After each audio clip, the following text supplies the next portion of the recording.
Quốc đảo Ngọc. Những bãi cát trắng mịn hoang sơ trải dài bên những hàng dừa xanh bốn mùa ngập nắng. Với những bãi tắm tuyệt đẹp, làn nước trong xanh thấu đáy. Vào lúc bình minh lên cao, phơi mình tắm nắng trên những bãi cát trắng ngần, nô đùa cùng sóng nước, chìm đắm trên những cánh võng đông đưa, thả bộ tận hưởng khung cảnh thanh bình yên ả, lắng động trong không gian tĩnh lặng.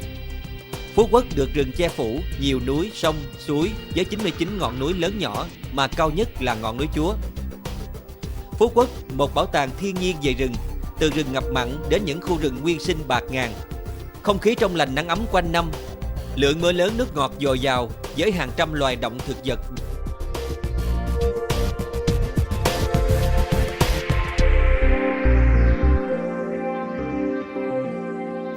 Các làng mạc nông thôn còn nguyên sơ, con người và văn hóa bản địa hấp dẫn.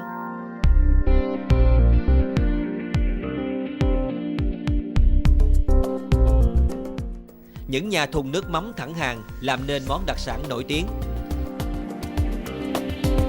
Nơi ghi danh anh hùng Nguyễn Trung Trực với ý chí bất khuất chống giặc ngoại xâm.